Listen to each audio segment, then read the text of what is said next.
Wizard Juice, what's up? Mandy K. Hall. Good to see you guys. All right, today we're going to be breaking down that suspected Waikiki gunman situation in Waikiki. I know you've seen it. It's been all over Hawaii News Now, KITV. Heard a few people talking about it, like the former chief McCarthy, John McCarthy, and everybody giving their 2 cents. So I figured I'd break it down for you guys. I haven't looked at it too much, so this is going to be kind of a fresh perspective for me and a fresh look at the same time for you guys. So last time we couldn't get audio on this stream. This is only my second stream on OBS, so hopefully the sound comes through. That means we figured it out. If it didn't, not a big deal, because you don't need the sound on this one. We're just going to go through the video. So hopefully we don't catch any ads. I'm going to break this down a little bit. Let's see what we got here. So this is a incident that took place the other day in Waikiki. Apparently an argument had broken out over, I don't know, drugs or some drug dealer. Dude's name is James Spivey, if anybody you knows him. He's no local, so that means residentially challenged. RCP, we called him. But he's homeless. He's been cited in Kapilani Park for sleeping in the park overnight, stuff like that. Apparently, witnesses say they heard him arguing with a known drug dealer, and he was basically saying, "I'm tired of you disrespecting me," stuff like that. And then a gun came out. So, turned into a big argument. Somebody saw the gun, they called police, and the rest is history. So, all right, if you guys can hear me, we'll get into it. The video is a series of a bunch of videos that put together basically from witnesses. They're actually pretty sketchy videos. You can't really make much out. They're moving quickly. It's kind of blurry, but we'll get through it. Okay, so this is the first video. You can see here the suspect in the case has already been essentially chased by police. He's been cornered across on the Mauka side of Kalakaua Avenue, and everyone's already cleared off the beach and run towards the Waikiki substation. If you've ever been in Waikiki, you know where that's at. So they chased him to this point. He's been running around. He has his hand in a backpack in his front on his chest. He won't pull his hand out, and if he does, he puts it right back in. That's the problem. The gun came over the radio as a witness saw a man waving a gun or brandishing a gun. That's all we know up until this point. Okay, so if you'll notice here, there's multiple police officers and a police cruiser. I'm thinking 7 to 10. I only counted 7. One of the reports I read said 10. But I can tell you right here, this is a nightmare. It's a nightmare situation.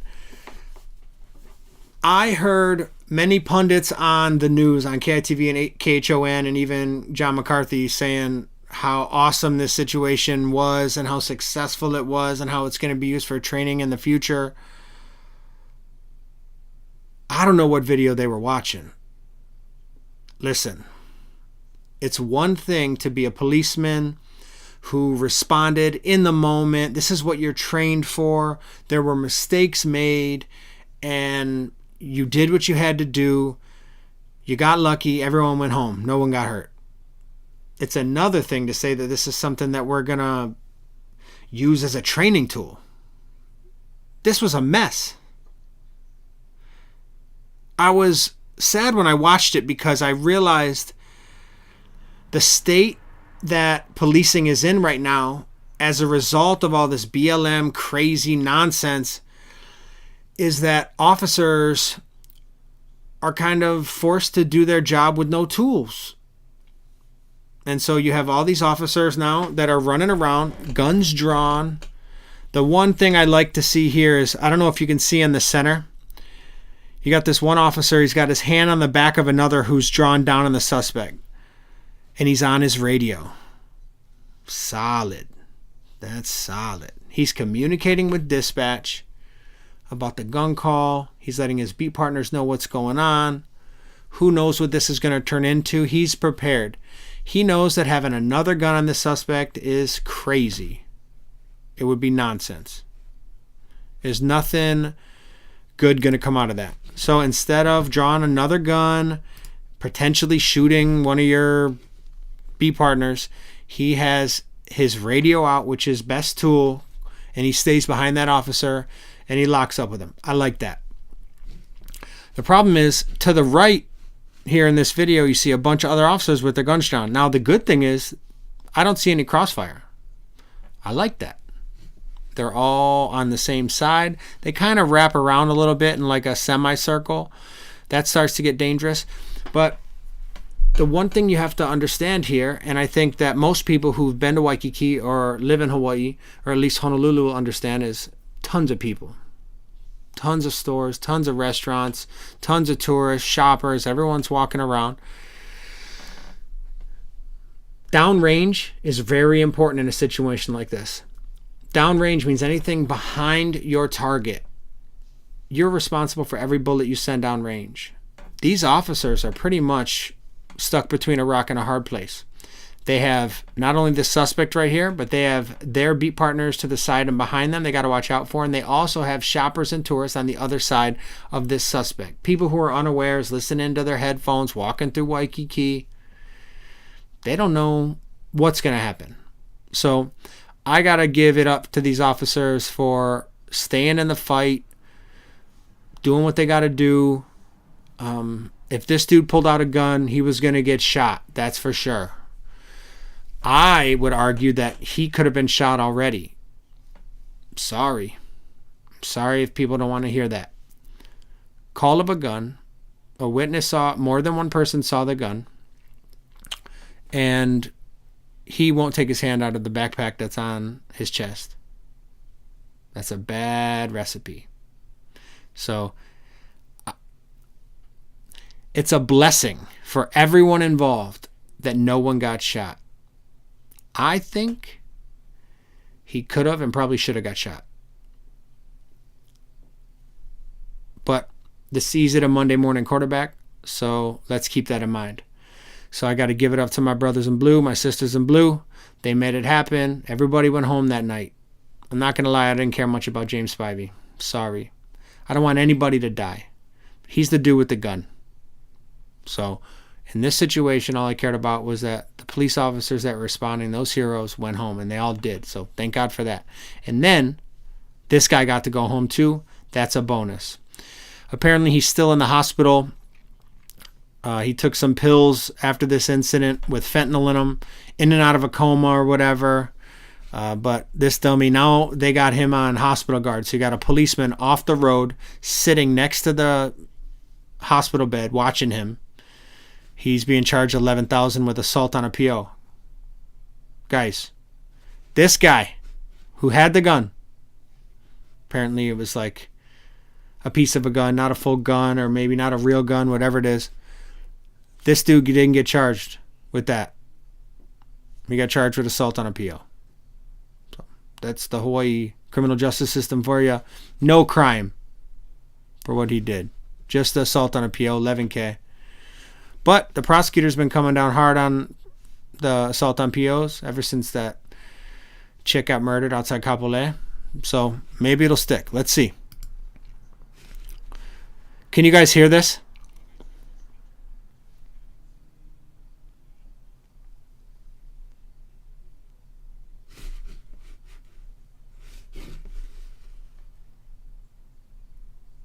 Look at all that action. So I'm counting 7. 6 are up, 1's on top of them. Can you guys hear the footage on the actual news report. Let me know if you can hear all that. Wow, cool. Good to hear it. Sweet. Here we go.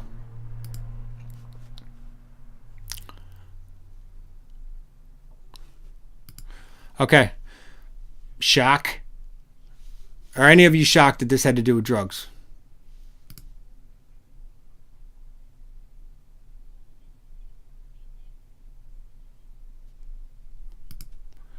First of all, look at my man in the back running up on her. Yes. This dude right here, dancing, loving it, having a good time. He's on drugs too, just so you know.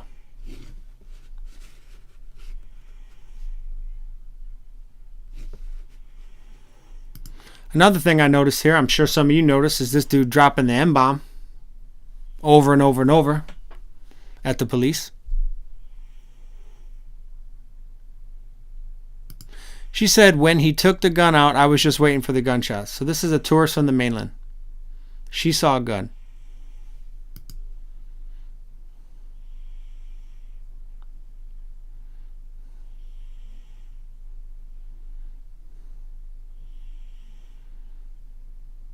All right, you guys know where this is.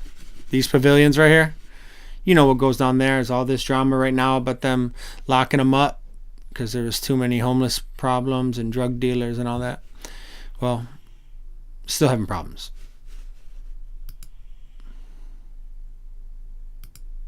Here it is. At first I thought this video was like being rewound or playing backwards or whatever, because this dude is really good at running backwards. But fentanyl is a heck of a drug. Running backwards. There he is. That's the dude right there. He's 28 years old, James Spivey. If you notice, he's got his backpack on his chest, one arm out, the other arm in his bag. So right now we got one police officer, 2, 3, with the one behind him, so that's 4. Now, right at this moment, we've all been there. If you've been a police officer in Hawaii, you get out of your car quick. You always take the keys if possible. I'd be lying to you if I didn't tell you that I have forgotten to take the keys out before. It's happened, okay? This dude tries to get in the patrol car. Pretty sure at this moment, the police officer who parked it there thought to himself, did I grab my keys? Because the door opened. And who knows what's about to happen on this guy. The other thing is, if you didn't drive that car there, you're just a policeman who just rolled up on this call, and that's not your car, and you don't know if the keys are in there, you got a dude about to hop into a police car in a highly saturated, highly populated, the highest populated area of Hawaii. Tons of tourists. He's obviously suicidal. He's screaming, shoot me. Shoot me N-word, shoot me N-word at the police officers. Okay, he tries to get in the car. I don't know if he realized I really am gonna get shot, but he decided not to drive away in the car. That's the first thing I want to talk about. Listen, guys, it's one thing to be like, everything went perfectly, no one got shot. That's not what happened here. The reason this guy didn't get shot is because he decided not to get shot. He stopped from going inside that car. Then, the reason he didn't get shot is because when those officers tackled him, he didn't have a gun or a knife to pull out on them. It looks like he swings on them right here, and I'll show you in a second. So these officers are starting to back up. It gets blurry for some reason. Now, here's an officer right here backing up as this dude... No, this is the suspect right here. You have an officer that charges him and tackles him. Boom. Okay. You right now have an officer who's in a headlock by this suspect who had a gun in his bag. He swung and missed on this dude and wraps him up. It's right here that if he did have a knife, the officer's stabbed. If he did have the gun, he's shooting the officer. But for whatever reason, he swung on the officer and left that gun or knife or whatever in the bag. Remember, we don't know what happened in the bag at this point. These officers don't really know. For all they knew, he had a gun and a knife. So that dude who tackled him, I'm willing to bet, understood the risk he was taking and tackled this dude anyways. Listen, guys, once he tackles this dude, if he does pull out a gun, nobody can shoot him because he's hugging the police officer. That's a bad position to be in. So that police officer is a hero for tackling him. I would argue it was unwise, but I wasn't there. That dude's got big olos for tackling that guy. Boom. So he's on the ground now in the bushes with that officer on top of him. Then I got 6 more officers trying to detain him. This chick right here had her gun out. She's putting her gun back in. This dude right here has got a taser. He gets down like he's going to tase him. He probably could have or should have or maybe did. And then he's trying to holster his taser. Watch. See the... Okay, that's a taser right there. This chick just reholstered. All these cops had their gun drawn. So they just had to holster their weapon before they get in the fight. See the taser right here? He's trying to reholster, but that's a nightmare with all the tools these guys are required to carry now. And trying to get that taser back in his gun while you're going dynamic. So he's like, dude, let me reorganize here. Finally. So it was a cross draw. He had it on the left side. Puts it back in his belt. You got this officer right here probably trying to hold his head down because you control the head, you control the body. And then you got these guys probably securing hands. Everybody's got a hand. Everybody's got a head. There's an appendage in every officer's hand at this point.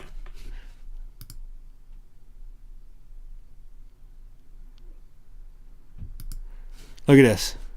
Gun was still out. This dude could have caught it at any time. What a trip. So she's trying to holster that Glock.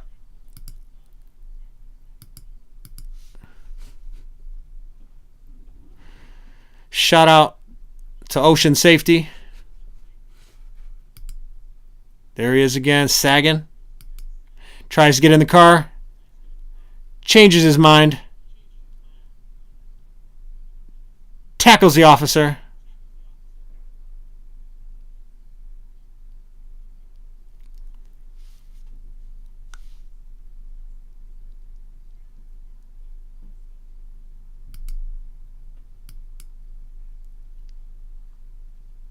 Look at that.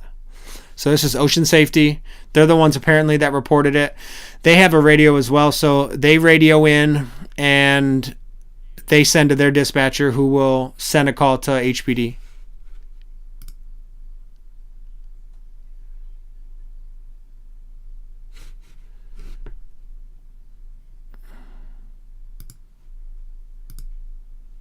I don't want to hear that guy. Okay, right here.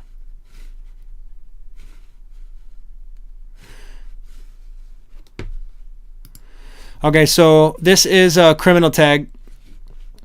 Let me see. It's an MO book, yeah? Should be an MO book. He got cited, James C. Spivey. No local address. 11/23/94, so he's 28 years old. 5'11", 170. Dude, I mean, he's skinny, but he's my height.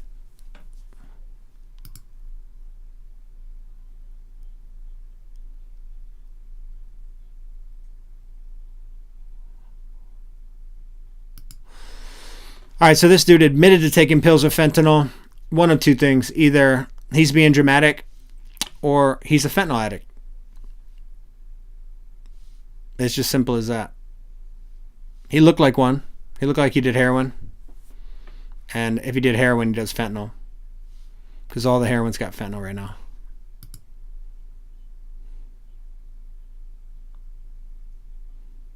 Okay. So, hope we're back. You guys can hear me?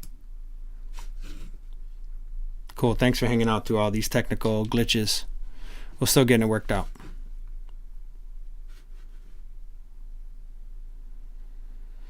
All right, guys. Thanks for coming through. I'm going to do another video. Hopefully, we get this thing worked out. Work out all these glitches, smooth them out. We're going to be reviewing the Chinatown machete case. I'm going to try to look at that one, break that one down, let you know what I think. And I'll probably do that one tomorrow, so stay tuned. Thank you guys for coming through. Appreciate you guys. Shout out to all my patrons for coming through. Thank you for all the support. You guys have been awesome. And until the next time.